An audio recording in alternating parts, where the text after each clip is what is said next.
Olá, bem-vindos à primeira parte da aula introdutória do curso de Mecânica dos Sólidos, oferecido pela UFSCar, Universidade Federal de São Carlos, e o Departamento de Engenharia e Materiais, apresentada por Santiago Maia Johnson.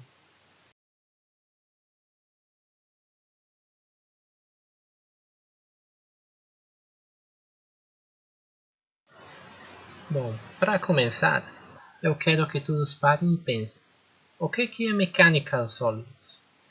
Porque, na verdade, todos os livros, os textos guias que nós usamos nesta disciplina, eles se chamam de mecânica de materiais, não mecânica dos sólidos, ou algum deles resistência de materiais, certo? Então é bom pensar o que é mecânica dos sólidos e ter isso definido antes de começar com o curso. Vamos definir primeiro o que é mecânica. Mecânica é a ciência física que lida com as condições de repouso ou movimento dos corpos, influenciadas por forças ou perturbações.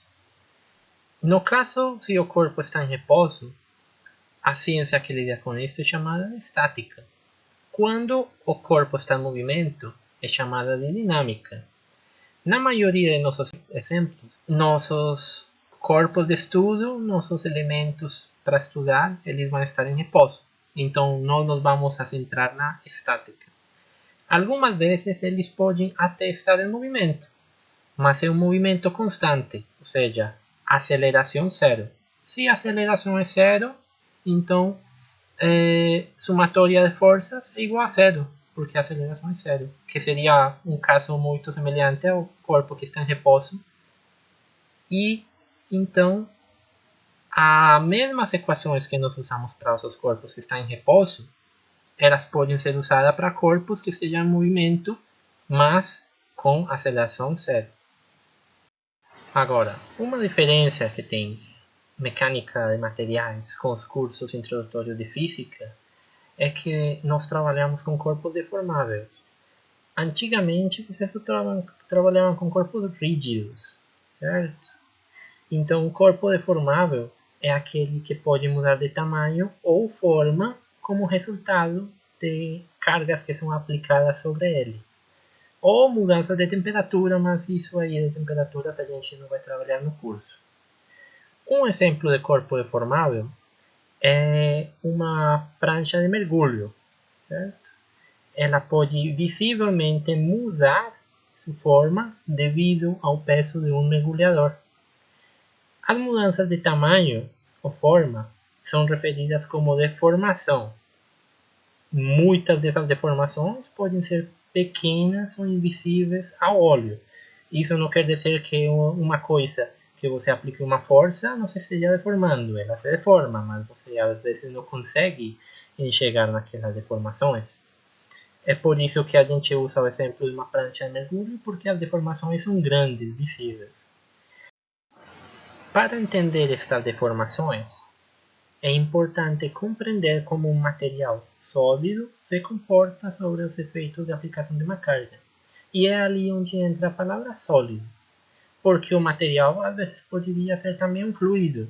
E por isso que muitos livros são chamados de mecânica de materiais, porque o material pode ser sólido ou fluido, e as equações que você usa neste curso, se nos cursos futuros de mecânica de fluidos, você vai perceber que são semelhantes, muitas delas.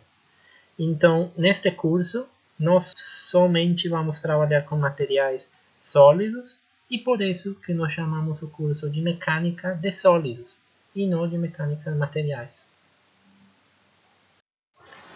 Voltando ao exemplo da prancha de mergulho, só partindo do equilíbrio do corpo rígido, nós poderíamos calcular as reações nos suportes A e B, só conhecendo o peso do mergulhador e o ponto onde ele é aplicado. Tudo isso a gente poderia fazer com os conhecimentos de física básica que nós tínhamos antes. E algumas vezes, na engenharia, não é suficiente com conhecer os valores das reações, Por quê? Nós precisamos saber se a carga que está sendo aplicada, ela conseguiria, por exemplo, quebrar a prancha. E essas questões só podem ser respondidas usando o conhecimento que vamos adquirir com mecânica dos sólidos. Antigamente, nós poderíamos colocar coisas absurdas como se o peso da pessoa fossem 3.000 quilos, e a gente encontraria os valores de reações nos pontos A e B, os números, mas esse número não teria nenhum significado, eles estariam longe de uma situação real, onde com aquele peso o material não suportaria e já teria quebrado.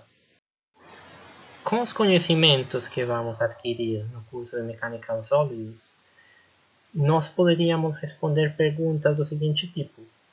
Por exemplo, qual que seria o peso que faria com que aquele trampolim quebrasse? E mais importante às vezes, saber em que ponto específico, onde que aconteceria aquela falha.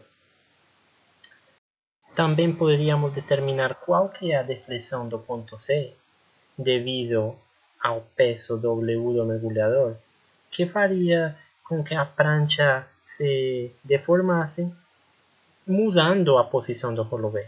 Ou seja, quanto mais perto ou mais afastado estiver o ponto B do ponto A, haverá uma deflexão onde o mergulhador está parado.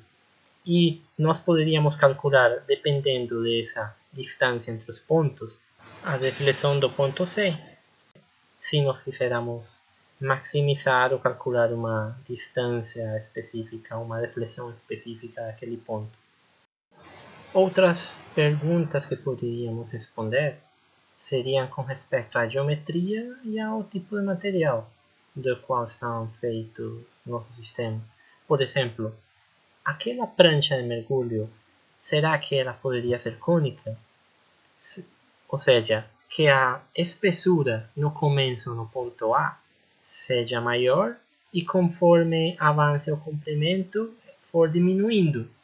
Será que isso é melhor? E se for, como que será essa variação da espessura para que seja mais ótimo o design possível?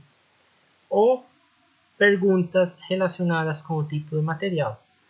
Por exemplo, se ela for feita de fibra de vidro ou de alumínio, qual dos dois materiais seria melhor e por quê?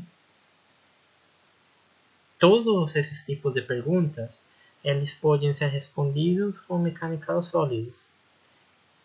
As primeiras duas perguntas, elas encaixam num tipo de perguntas que nós poderíamos chamar de análises.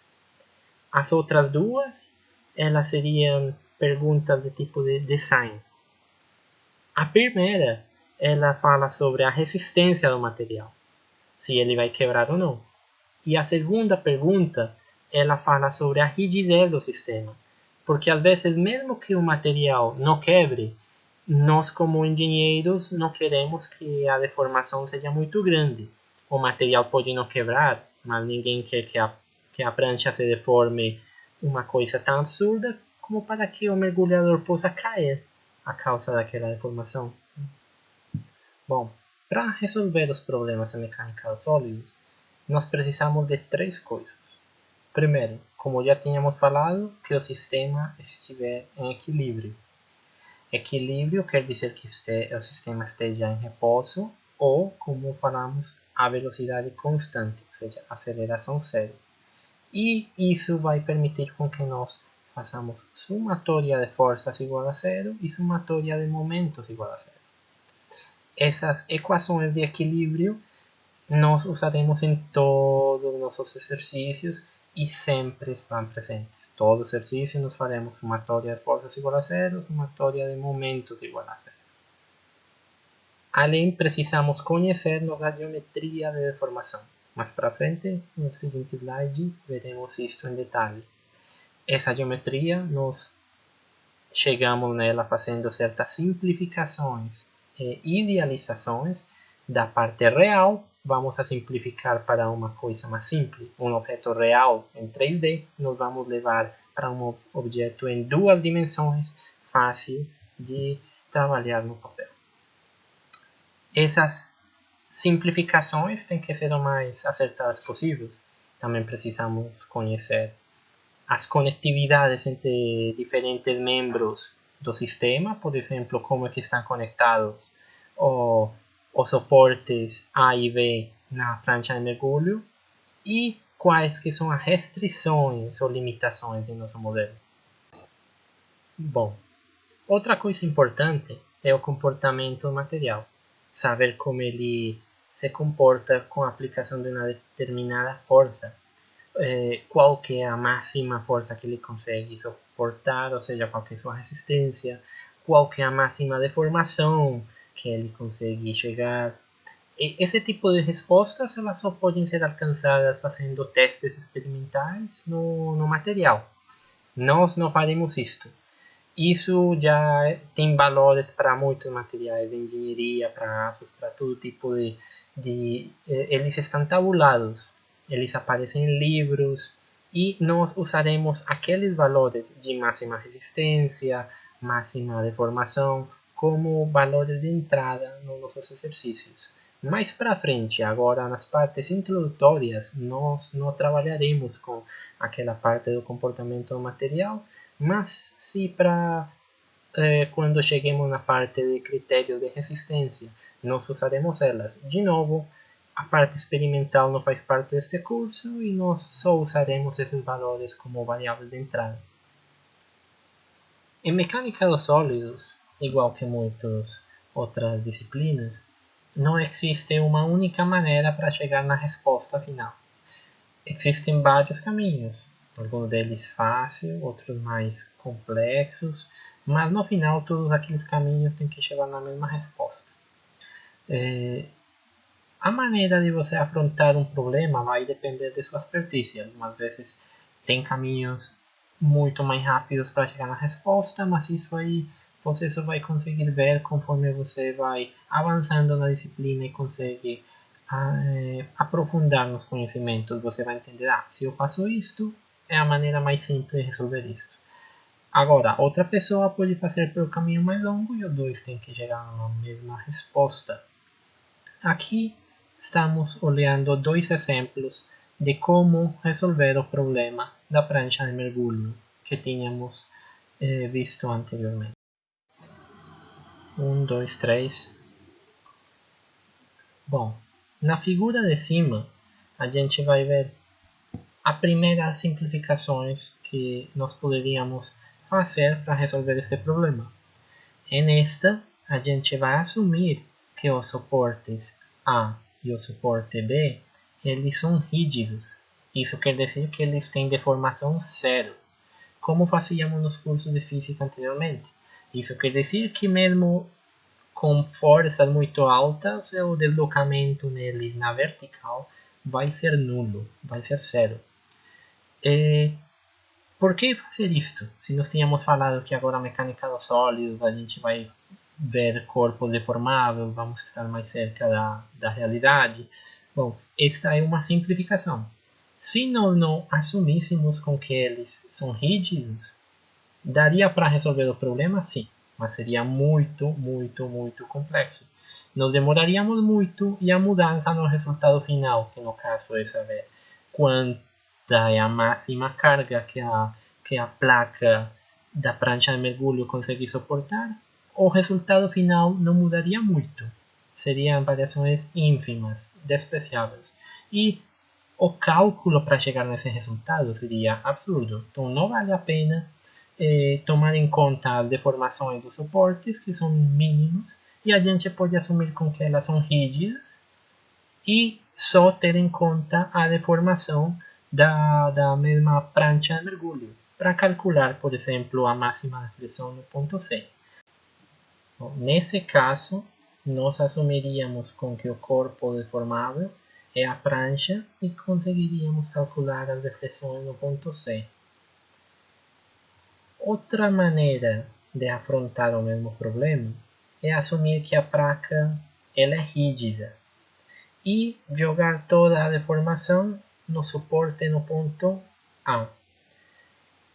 Agora, como ela é rígida, o que antes era o ponto B, nós chamaremos de C, e agora ao aplicar a carga do mergulhador na ponta direita, ou agora chamado ponto D, ao aplicar essa carga, acontece que a placa vai rotacionar ao redor do ponto C. Ou seja, o ponto C agora virou ponto de pivote.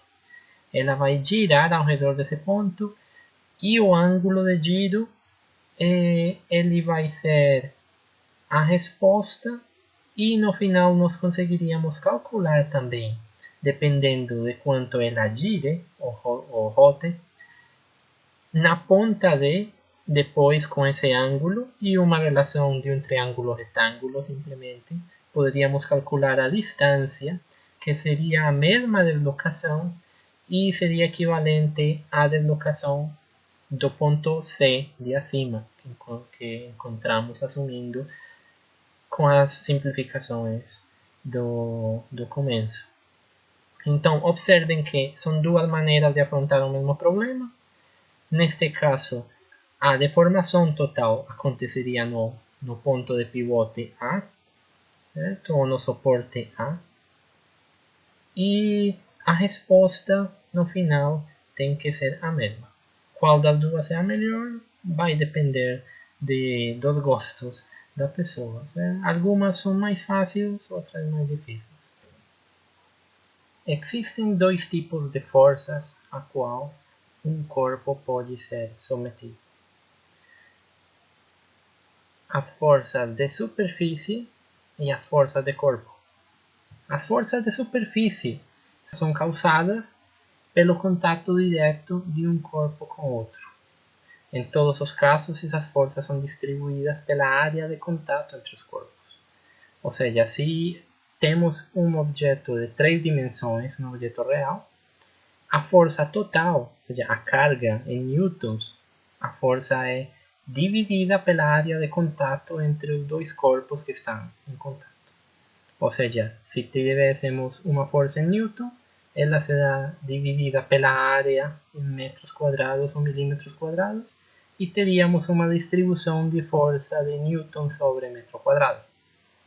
No caso de duas dimensões, que é a simplificação mais comum que nós fazemos, a maioria dos exercícios que trabalharemos neste curso, nós teríamos um contato que é feito através de um comprimento, uma distância. Então, aquela carga em newton, ela é dividida pelo comprimento onde aqueles dois corpos estão em contato. E por isso teríamos uma força newton dividido metro, e isso seria a distribuição linear de carga. Outro tipo de força são as forças de corpo.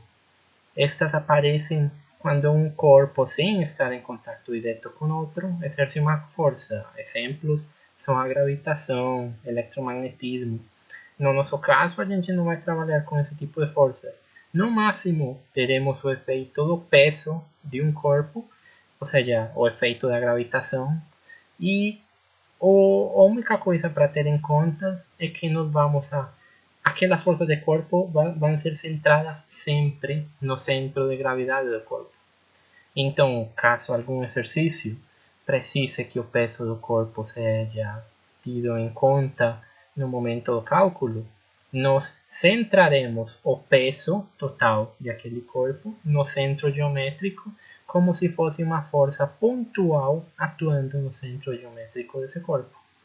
Esse seria o único caso onde nós usaremos forças de corpo. A maioria do curso sempre nos centraremos em forças de superfície. No caso de forças de superfície, se a área de contato for pequena em comparação com a força, pode ser idealizado como se a força estivesse concentrada num único ponto. Um exemplo é, por exemplo, a roda, que mesmo que existe uma deformação da roda com o chão e tem uma área, essa área é pequena. E o mais simples é fazer uma simplificação para diminuir muitos cálculos, uma idealização e assumir que toda a força ela é concentrada num único ponto, que seria o ponto onde a roda está em contato lá embaixo com o chão. Agora, se a carga for aplicada ao longo de uma faixa ou de uma área, como é o caso da figura embaixo, onde 120 newton são aplicados num comprimento de 150 milímetros. Então, essa carga ela pode ser distribuída linearmente, homogeneamente, sendo que cada parte, cada pequeno comprimento vai suportar exatamente a mesma quantidade de carga. Nós vamos então obter uma carga distribuída de 800 newton para cada metro de comprimento. Isto é importante, mais para frente vamos ver o porquê é importante distribuir cargas. No caso, quando veamos os diagramas de momento fletor e força cortante. Neste caso, no deixar a carga concentrada no ponto meio não é o mais acertado, porque ela está atuando num comprimento considerável, que neste caso seria aqueles 150 milímetros.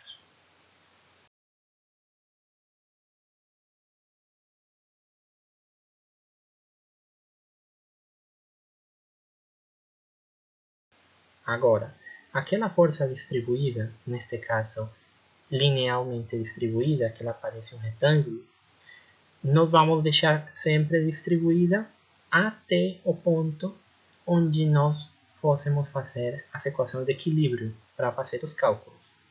Nesse ponto, nós precisaremos concentrar, porque nós precisamos somar forças com forças.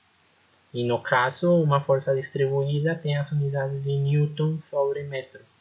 E as unidades de carga, por exemplo, do peso ou da reação no suporte, elas têm unidades de Newton.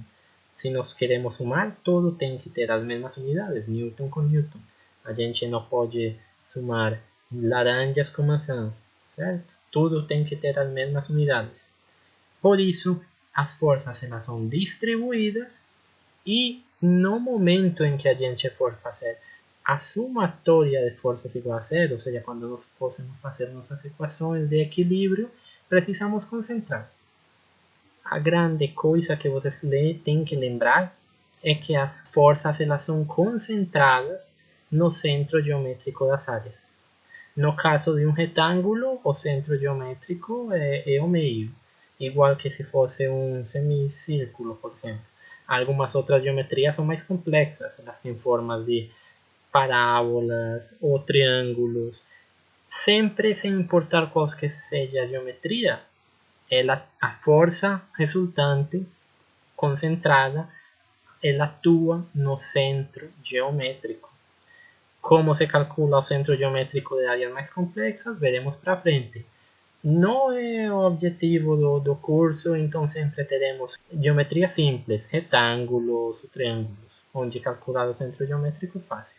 Mas tem que lembrar que as cargas distribuídas elas só se concentram quando nós fôssemos fazer a somatória de forças.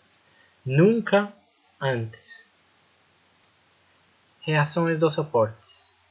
Isto aqui é muito importante. É a parte inicial da resolução dos problemas. Isto aqui é fundamental. De novo, é muito importante você entender como que se comporta a reação dos suportes. Muitas pessoas que perdem mecânica dos sólidos têm problemas com isto.